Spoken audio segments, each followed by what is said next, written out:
Ernie, we're looking at the numbers for December. How did 2012 end up? Cindy, our survey of supply managers in the 9-state region, the Mid-America region, shows that this economy is slowing down. That's slowing growth, and we're seeing it in almost all the 9-state region.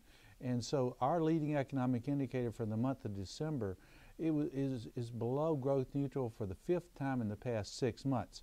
So all this hubbub about the economy growing, that's the U.S. economy growing, I'm seeing some negatives here. Now, not recession. I'm not saying an economic recession, but I am saying the first growth in the first half of 2013 for the region is going to be slower, and I expect that to be true for the U.S. economy as well. Why the slowdown? What continues to happen to keep this that way? Well, Cindy, we're seeing the trade numbers just not good at all. New export orders for the region for every state down from what we saw this time last year. That's slowing growth. We're seeing that in terms of the import numbers. Because of the lack of an economic expansion in the region and the U.S., the import numbers are coming down as well. And now, while the housing sector and residential construction is looking much better, you look in manufacturing, and that, of course, is a lot to do with who we're surveying, a high proportion of manufacturing. And that's where the real slowdown is. And I think it has a lot to do with the global slowdown, the economic slowdown in Europe. We're seeing slower growth in China. We're seeing somewhat slower growth in Canada. We're seeing pullbacks in Mexico. All that is coming back to the U.S., and we're seeing it now. And you put on top of that what we've been going through via in Washington, the uncertainty surrounding health care reform, which of course begins the first business day of January. We're going to see that. Then we are seeing the tax rates. We don't know what, at least at the end of the year, businesses don't know what the tax rates are going to be going into 2013. And certainly, one thing that's for sure, though, the payroll taxes are going to be going up in January, and that's payroll taxes for all workers rising by 2%.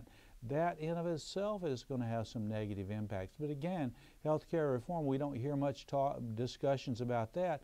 We're having businesses, we had some reports of this, businesses in the area, in the region, the 9-state region, dividing up into 2 companies, so they're not subject to health care reform laws which go into effect for those who are over 50 and above in terms of employees. I mean, there is a lot of what I would call economic craziness out there, and a lot of it's being affected and coming about because of some legislation, some bad, in my view, bad legislation, and some lack of any leadership either from the President or from Congress. Just nobody's leading up there. We're all running around. No one knows what's going to come out. And finally, even if we do get a settlement of the tax situation, we don't have a settlement of the spending cuts, those what's called sequestration. So legally, this is legally, on the next month, the first business day, these defense contractors are supposed to send out pink slips to their employees. Now we'll wait and see if they do it. That can't be positive, that you send out, whether you're going to be laid off or not. It certainly does not have a positive impact on what you spend. And we already saw the holiday buying season was not good at all. It was positive in terms of, but if you factor out inflation, it was probably on the negative in terms of real growth. That's when you subtract out inflation, negative in terms of holiday spending. So this is not an economy that I'm much more bearish than most economists. Well, let's talk about the jobs numbers. I mean, for some, the jobless rate has gone down, but that's because people have left. In every state in our 9-state region except for 3. So there's 6 states where the jobless, those who are searching, got tired of searching, left the labor market. So the labor market got smaller, and as a result, the unemployment rate went down even if you didn't have any job growth. Now, there are 3 states where that was not the case. That would have been Nebraska, Oklahoma, and the final North Dakota. Those three states actually expanded the labor force, and their unemployment rates came down. So those were more of the three that were more positive in terms of job growth and in terms of manufacturing growth. But again, right now, manufacturing jobs, we're just not seeing any right now, and that's showing up in our survey. Non-manufacturing, we're going to see some slight gains, but even there, not much going into 2013. So I'm certainly not forecasting recession, but I'm not forecasting robust or even strong growth, something less than what we saw over the last 6 months for the next 6 months. Looking back at January 2012 to where we are now, did it pan out the way you thought it would? Is it stronger, less strong? Less strong, Cindy, and it is panning out the way we've seen it and the way the supply managers have seen it. That's the inflationary pressures. Now, I have to say I was on the other side of that one. I thought we'd see stronger inflationary pressures. We're not seeing it. We're seeing inflationary pressures trending downward. And again, that's not because of the Federal Reserve. The Federal Reserve has been putting the pedal to the metal, so to speak, increasing the money supply at pace that we have not seen since they were formed in 1913.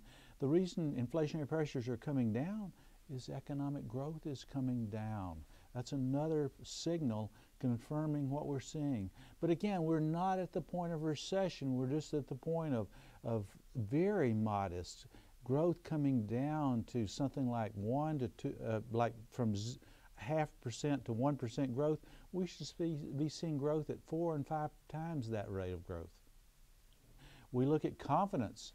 Believe it or not, Cindy, the confidence reading for the month, the business confidence was up. So why is that? Well, it was up to a reading that's still not good. In other words, still a lot of pessimism out there, but at least we've some of the problems that we've gotten beyond. In other words, what we thought might be a calamity is now is turning into be not a calamity, but just slower growth. And of course, that has to do with Washington. In other words, the negatives coming out of health care reform probably are not going to be as great as we thought they would be. The negatives coming out of the sequestration, not as negative as we thought they were going to be. So and I think a real important factor driving confidence up, even though it's still low, just the construction and housing. Residential housing is just looking a lot better, and that's rebounding. At the same time, manufacturing is coming down. So one's going up and one's going down. Manufacturing down, residential housing up. So that's good. It could be both down. We'd like to have them both up, though. Just not there right now.